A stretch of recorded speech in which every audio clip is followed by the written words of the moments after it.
The natural progression, certainly in the American workplace, is you get promoted 2, maybe 3 times. And then what happens is they promote you into some type of a management leadership role, and you don't really want it. You're not committed to leading people. You don't enjoy it, yet you've got this pressure to say yes to the promotion. Let's talk to leaders who could be honest with themselves and go, I don't enjoy this. What do you say to them? I'll give him an A for honesty. Me too. It's like taking the best salesman on the lot and making him a manager of sales. Right. And all of a sudden you find out that he doesn't manage well, he just sells well. And you lost your best salesperson. You lost your best salesperson, and you're paying him a lot more than you need to be paying him for that whole process. I've always said, let the growth of what you're in determine what your benefits are going to be and your blessings are going to be.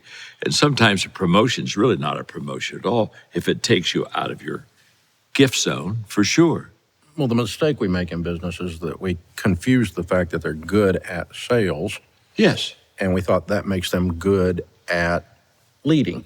It's 2 different skill sets. 2 different. Completely different skill sets. And so if you're going to move that person, they have to have a desire to learn how to become a leader, because now they got to put the training wheels back on.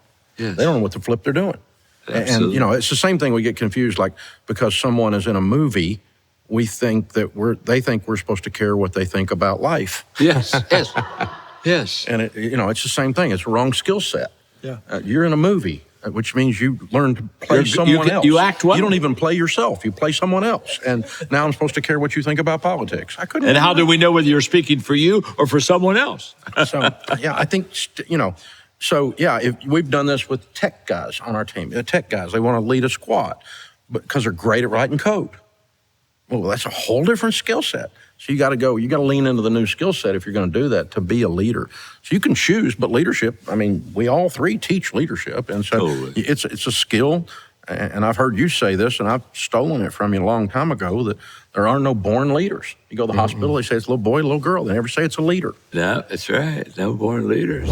Hey, quick interruption, but you need to know this. Your info is all over the internet, and chances are data broker sites are selling it to online scammers. That's why you need to check out my friends at Delete Me. This isn't about paranoia. It's about preparation and protection. Delete Me is the industry leader at scrubbing your info from the internet so that you can breathe easier when you spend time online. You can save 20% at joindeleteme.com/front row seat.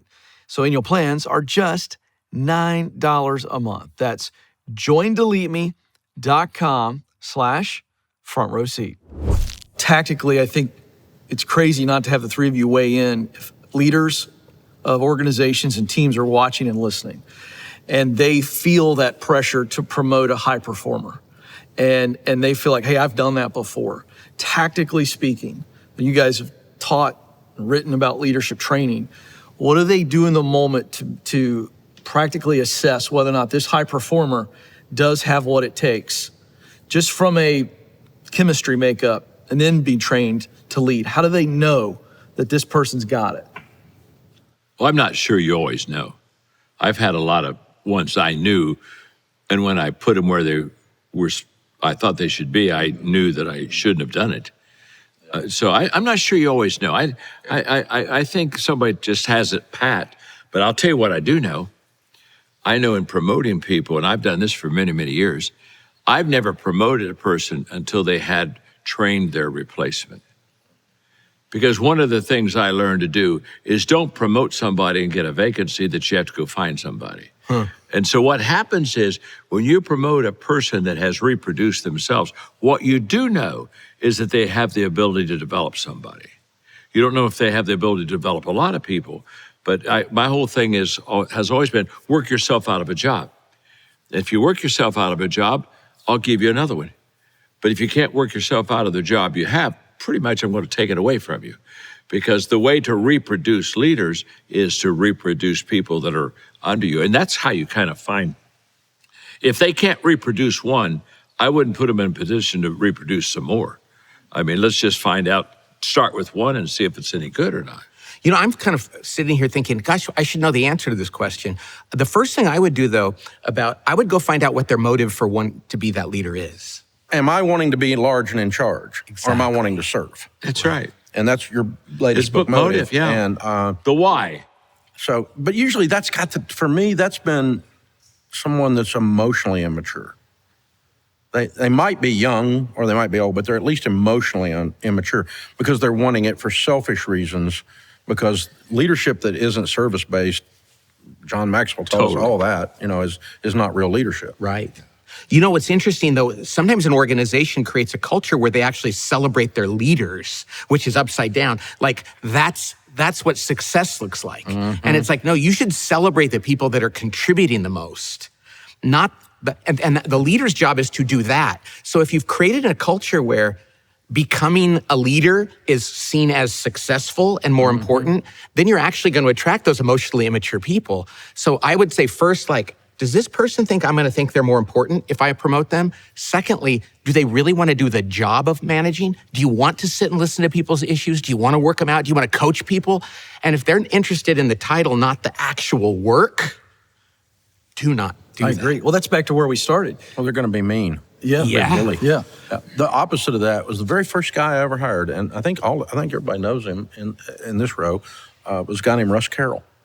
And Russ had been in ministry, and he'd been on the Jesus Film Project back in the day. Oh, my. Took the Jesus With film Bill around Bright. Russia. And so he came to work for me probably 30 plus years ago. And he worked for us for about 13 years and retired. And but Russ came in, his first job, the very first guy I ever hired, was doing financial coaching, counseling, one-on-one. And so as we grew, he'd been with me, and he was the first guy. I'm like, I want to reward the guy. I want to give you the opportunity.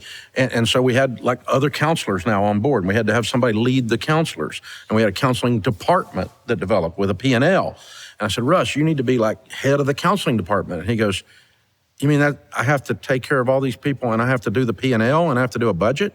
And I said, yeah, that's what it would be. And you'd make a lot more money and you'd be promoted. And he goes, oh, that would be leukemia to my spirit. Yeah, that's good. But that honesty, that humility. Don't you love that? And you know what? He retired from us as a counselor. Yeah. Never moved, and it was fabulous. Yeah. But he's like, nope, don't want that, don't want to do that. I think too many people look at promotions as going somewhere instead of growing somewhere. And I promise you, if you grow into a situation, you can handle the next situation. But if you go into it, you can't handle it. Who says, there has to be a way of showing that you can take the next level. And I tell people all the time, the way you do the next level is that you grow into that. And so I think too many times we talk about, can they go with me? The question I always have is, can they grow with me? Because so many times we know what it's like to hire somebody also, and we outgrow them. And there comes a day where, people can help you at a certain level, but as you get to another level, honestly, some really good people can no longer help you, not because they don't desire to help you, it's because they just don't have capacity. Something just occurred to me, and based on what you said, and that is that I'm not supposed to point, my wife says, but I always do. Please do. We'll know who you're talking She's about. not here. We won't tell her. Yeah, that's right. But the thing about it is, it's like we like leading. I really do like leading. As I'm getting older, I'm realizing, sounds silly, but not everybody is like me. So sometimes, when you thought to him, you said, "Well, you should now take over this department." And I sometimes will hire somebody and manage them the way that I would like to be managed. And they're like, I don't want that. No. I'm like, you have all the freedom you want. You come up with your own job title, you figure it all out. And they're like, I don't like that. I'm like, what do you mean? That would be my favorite job. And they're like, I'm not like you. And so you need to manage people, promote people based on who they are, not who we would be if we were in their situation. Very true. Very true.